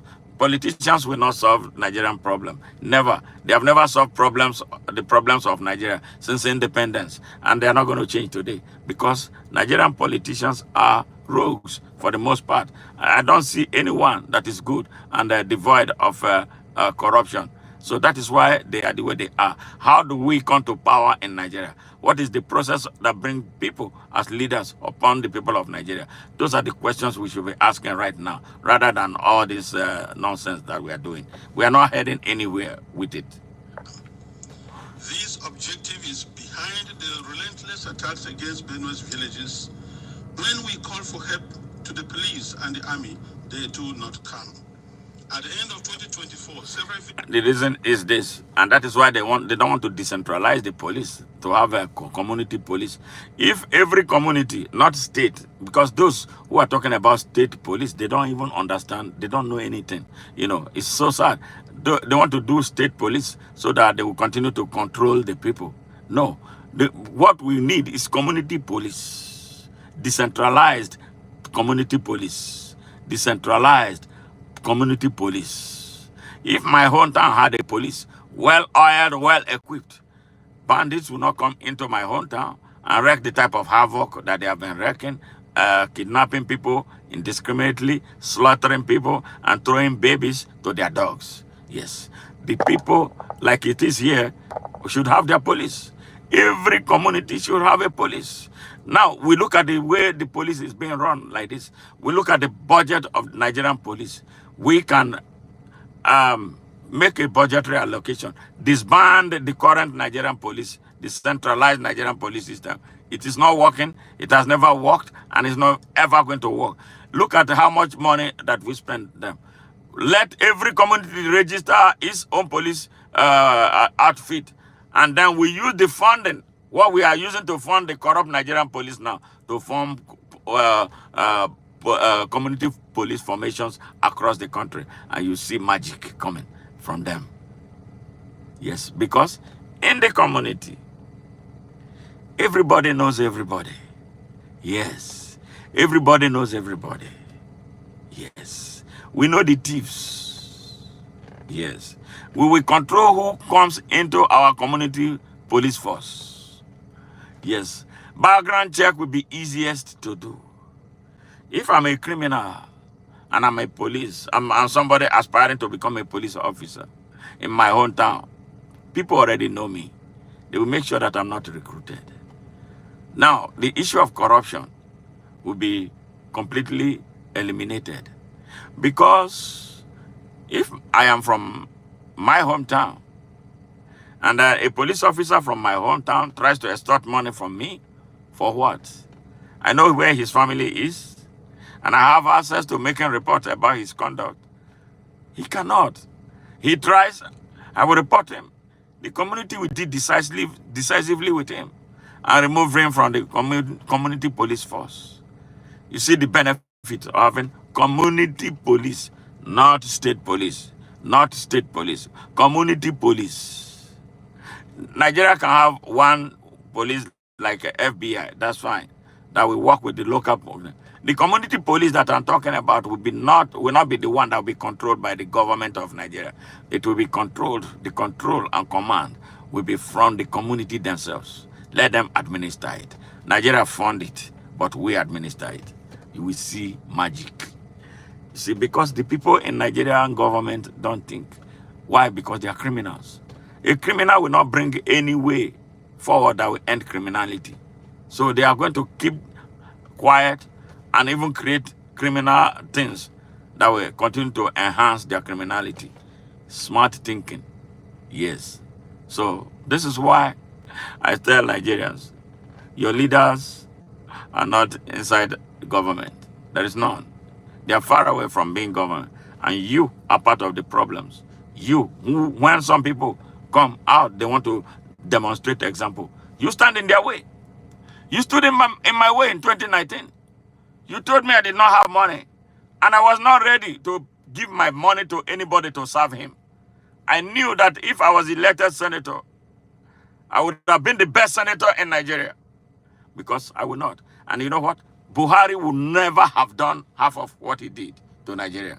He would never have had it. He would never have done what... I had my own plan. I think they preempted what I was going to do. Yes. Who is your senator in Nigeria? Show me one. The ones Labour Party elected, how many of them? What did they go to the National Assembly to do? What did they go there to do? They are the most corrupt ones. Oh, who is the chairman of the Ethics Committee? A criminal who was debarred from the New York bar, went to Nigeria because he's no longer able to feed himself here in the United States. And he ran on the emotion of the people. He won a senatorial seat in Edo State. He got into the Senate and was made a Senate chairman on ethics. Oh, Lord have mercy. This is another area where Nigerian electoral reform has to happen. Yes. We put people, we don't know them, we don't know anything about them. A lot of criminals ran away from here in the United States to become members of House of Representatives. Some of them were senators. Yes, some dealing drugs. They ran away from here. What are we talking about? And we want that Nigeria to be great. Nigeria will never be great with criminals as drivers. Never. Nigeria will never be great. Yes. It is your fault. You, the people of Nigeria, you are very corrupt. I'm in a position to tell you that. We, the people of Nigeria, are very corrupt people. We think it's a joke. We don't see the seriousness of corruption because we are short-sighted. We don't see the consequences. Everything that has happened to Nigeria that is leading it to cascading into hell is the result of corruption. Syria, that has been taken up, it's been building, it's been destroying the country. Now look at where we are. Terrorists have the audacity to come to villages and sack them, and you can't do anything because of your corruption. Who is your leader? Who did you choose as your governor? Who did you choose as your senator? Is he representing you in the Senate? Is he standing up to make laws that will protect you and secure you? Yes. Is he? No. Is he standing up to this bastard they call Bola Ahmed Tinubu that is wrecking everybody? Do you know Bola Tinubu's father? Do you know his mother? Do you know any of his brothers and sisters? No. Do you know the primary school he attended? No. Is he from Nigeria? No. He's most likely to be from Guinea, but he came. And that is why everything about him is hidden. Yes. And you are there, Jagaban, Jagaban. Shame on you, stupid idiots. Look at where we are right now. We are warned by the attackers of the upcoming violence, and the leaders called the police for defense. Now, you see, the good thing about this, the terrorists, the bandits, the Fulani Islamists, rogue Islamists, they are not real Muslim. They warn the people, villages, that their target villages ahead of time. And when the time comes, they will come. The police, the army is nowhere to be found because of the command and control infrastructural system. You have to call IG in Abuja. He has to direct the state commissioner. State commissioner, or DIG. DIG has to direct the state commissioner. State commissioner will direct DPO. By the time they get there, these people have killed as much as they want. But in America, everywhere you turn is a police. Yes, it takes 10 minutes, if not less, to respond to serious emergencies. 10. Yes, we don't have that. We have the capacity to have it. But the politicians take all the money, and our people celebrate them for the pittances that they get. We dress gorgeously to give them reception, like the one they gave to Wiki 2 days ago. Was it yesterday? Yes. It is sad. It is sad. We are a very, very corrupt people. Are we the only hungry people on earth? Some hungry people get tired of being hungry and wake up to end their hunger. And those who create hunger for them. Those who create hunger for Nigeria, Nigerians are every day with Nigerians. And Nigerians celebrate them. Nigerians can't wake up and say, no, we can't allow you anymore. Go and look for your leaders, Nigerians. Nigerians, go and look for your leaders. We have great men and women who can lead Nigeria. But you stand in their way from gaining access to leading you exemplarily. Those people are not looking for money to steal. They are driven by the cause of good. They are driven by the love of country. We have them. They are frustrated. They are angry. They're everywhere. Some have died. Some are just really mad, Yes. Are we saying this? Listen. Ahead of time, but they did not come, and the Christian massacres, almost customary, took Christian place, killing hundreds in Plateau and Benue, with the worst massacre claiming 47 people. The militants also burnt down the 8 Catholic churches of St. Mary's Parish in the Diocese of Boko, sad, which in Benue State, as well as the parish house, clinics, schools, and other houses. The militant Fulani herdsmen bear on defenseless villagers without consequences. They follow orders to conquer, kill, and occupy. They attack even those who have managed to escape into our IDP camps. Thereby, they have no place to run to. Sad. And it is unfortunate that the police system in Nigeria, orders have to come from above. And so once there's a call, and they say they have never responded. And by the time they arrive, these people have left, and the people are now living in the pool of their blood. Sad. What I have recounted above is happening not only in Benue State. I believe our experience it's happening everywhere in Nigeria now. Symptomatic of what is happening elsewhere in large parts of Nigeria. The experience of the Nigerian Christians today can be summed up as that of a church under Islamist extermination. It is frightening to live there. Apart from the violent campaigns and attacks against Christian villages, there are now Christian villages, Nigerian villages, man. And various Islamic groups to impose Sharia law on the Christian populations already. Yes. The audacity of these rogues. And that is why I ask General Christopher Musa, you say you still don't know, you are still looking for the mastermind of terrorism. Since you have decided to become a politician, so you don't know what Saad is doing. That is a violation of the Constitution of Nigeria, where he's acting as if he's the Sultan of Nigeria, telling you that he's defending Islam in Nigeria to the extent of imposing Sharia laws in the southwest of Nigeria under a terrorist religious organization called Supreme Council for Islamic Affairs. So is the Supreme Council for Islamic Affairs, who sit idly by, where over 30 million Hausa children, mostly Hausa children, are out of schools and begging in the streets of Kano, Sokoto, Katsina, Kebbi, Zamfara, Kaduna, and the rest of their north. The Supreme Council of Islamic Affairs that oversees the chopping off of hands of babies and innocent infants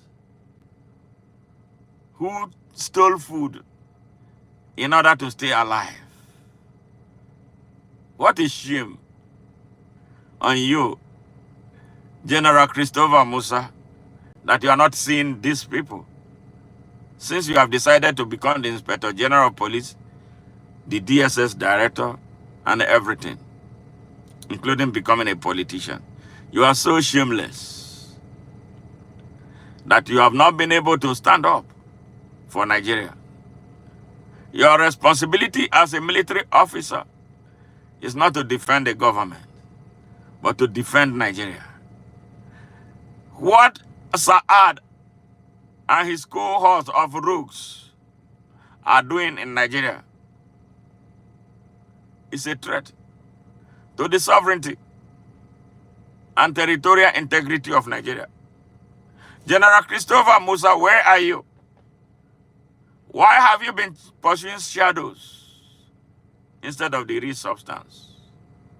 Why are you pursuing, what is the name of that one? We don't know where he is right now. Maybe it may have been taken away from the town, from the country. You leave the terrorists, the mastermind of terrorism, and you are pursuing their feed boys. If you kill those boys on the feed for them, you know they easily recruit new ones. You are not a smart man. The entire Nigerian security leaders are not smart people. They are corrupt and part of the problems. And it's only Nigerians that will rise up and do decisively what they must do to save their country. States in the north of Nigeria are under this sectarian religious law and attempts to extend the same to the south of Nigeria, which they have started. Yeah, the audacity is increasing. In the north decided appropriately to close all schools and education institutions during the months of Ramadan, leaving millions of students without learning opportunity for 5 weeks. We live in fear because at any point it can be our turn to be killed, but to remain silent is to die twice. So I have chosen to speak. I speak on behalf of the millions who are in the camps. In Benue State, in Makudi Diocese alone, in my diocese, I have about 9 camps. 9. On the 5th of March, which was Ash Wednesday, we visited one of the camps, and many of my priests and religious went to the other camps, distributed them to begin the Ash Wednesday with our faithful who are there, because we are the voice of the voiceless. We have to talk for the defenseless. We have to talk about the weak and those who cannot talk about themselves. In one of the camps called the Mega Camp, there were over 3,000 inmates of that camp, and which was in their country by government. I speak on behalf of them and those children who have no husband, who have no father, and even their own voices taken away by the politicians who promised to help them, but have become the willing tools of the jihadists. Yeah, that's what I'm saying. Corruption. Talking politically correct statements, looking for next elections to come. About the next election. Always about the next election for a Nigerian if politician. No one has even offered a word of consolation to them. I speak on behalf of the thousands of young girls who have been adopted and raped because no one, not even the media, mentions them anymore. Foremost, I speak on behalf of my flock who are unable to worship freely and unable to return to their ancestral farms and homes because that land has been ruthlessly taken from them by the armed herdsmen. And where they say they want to live in peace with the natives, if you must farm, you have to pay taxes. They pay taxes to rogues, terrorists in Nigeria. Yes. That is slavery, to say the least about it. Sad.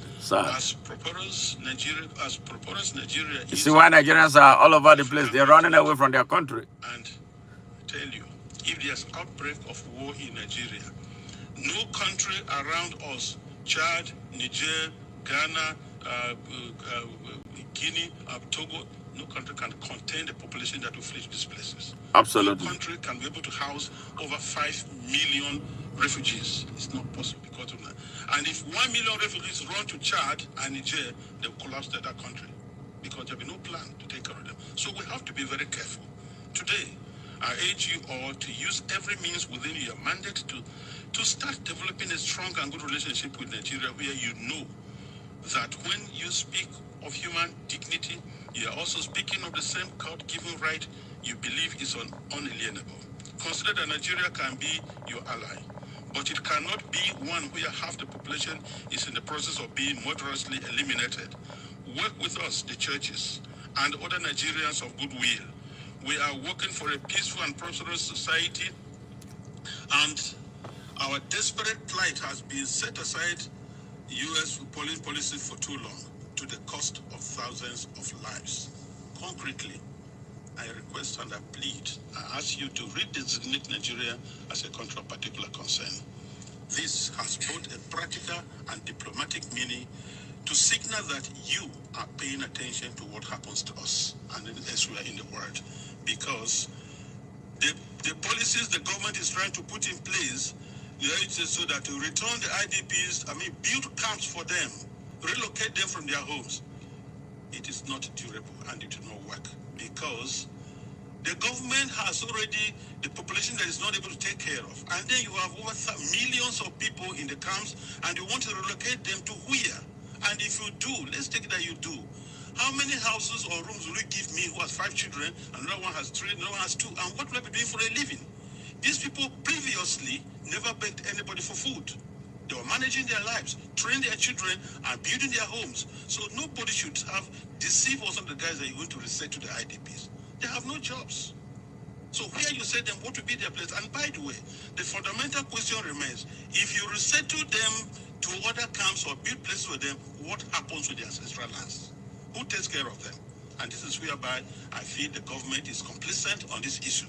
Because these terrorists, Fulanis, displace them, kill people, and then occupy the place, and then change names, nomenclatures of these towns. For what reason? So we want to let the people go back to their homes and help for them to rebuild their lives. I implore this august body to insist on the return and rehabilitation of all the IDPs to their ancestral lands, and not to relocate them to other constructed camps elsewhere, which is an invented solution now being pushed by the independent state government. And I tell you, Nigeria government can do that once they have to be accountable. Because I know Nigeria, under the auspices of ECOMOG, was able to reinstate constitutional government in Sierra Leone and Liberia. And they can do that now. We have the capacity, because the leaders that are not prepared. And I think that's whereby I look. It's not just, conspiracy of silence. It is aiding, abetting, and supporting these terrorists to keep doing their work. This is my plea. Thank you very much. Yes, listeners from Nigeria, across Africa and around the world, you heard that story from a Catholic Archbishop in Marokodi, Benue State of Nigeria. We are an organization driven by evidence. We don't invent stories in order to make sensation or to attract more views. We speak the truth the exact way it should be spoken.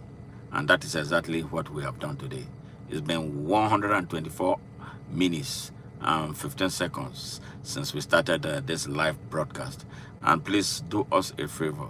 If you have not subscribed yet, please subscribe to our channel. If you have not followed us on Open Nigeria, please do so we can expand our horizon and reach more people about the ugliness that is unfolding every day in Nigeria. Nigeria is a hell as it stands right now. I am from Nigeria, and I love Nigeria, but I don't love what I'm seeing in Nigeria. I hate the leadership of Nigeria because they are mostly terrorists. They are those who want to destroy Nigeria. They don't care about Nigeria and the Nigerian people. And to you, my brothers and sisters in Nigeria, we must gear up in self-defense, because that's the only way we can set ourselves free. I feel so sad to inform you that the Nigerian security agencies are not for you. They are not on your side. They will never be for you. They work for the Fulani, Osmadan for the Fulani jihadists. They control and command the army. Whether you like it or not, forget about General Musa. He's just there as a figure. He's not in charge of the army. Olukayode is not in, or Kayode, whatever it is, Oloyode, whatever it is named, the chief of army staff, is not in charge of the army. He's not going to ever do anything that will work for the good of Nigeria. They are serving a government, not the people of Nigeria, against the constitutional provision. Yes, they are supposed to be serving Nigeria. Yeah, Nigeria, not the government. See, the state of Nigeria, that is their responsibility. The state and the people of Nigeria as a whole, not some people. And that's sadly what is happening. But Okun is doing the same thing with the police. It's not serving the interest of Nigeria and the Nigerian people. It's serving Bola, Ahmed, Tinubu, and his cronies who want to remain in power illegally and illegitimately, because nobody elected them. They are serving the interest of El Rufai, that Pinchomic terrorist, the man who brought mercenaries from across West Africa to invade Nigeria, and he wants to be president of Nigeria. They are serving the interest of all of those who keep quiet, and you who decide to keep quiet when your country is burning. You are not a patriot, and it will happen to you. Maybe perhaps that will wake you up. But what good would that do after you have been hurt, which you could have preemptively avoided by standing up and being part of history and being part of those who truly demonstrated love for their country? Yes, to stand up and fight this evil that is spreading so wide and large, and with speed. The speed with which they are coming is scary. It's time, Nigerians. So I look forward to seeing you later in the day for our scheduled broadcast. This is something out of the blues that I had to do. A friend of mine sent me this video, and I had to act on it. Nigeria is in trouble, but only you and I, yes, Nigerian, can save it. Nigeria is in trouble. If you're an African today, I'm telling you this, you're from Ghana, you're from Sierra Leone, you're from Liberia, you're from Ivory Coast, you're from Togo, you're from Benin, you're from wherever you are in Africa. I tell you this, when it goes down in Nigeria, the whole of Africa will tumble. And this is the reason why we must do whatever we can, wherever we are, to drum up support for the end of this violence against Nigeria and the Nigerian people. Peace and love. Bye for now.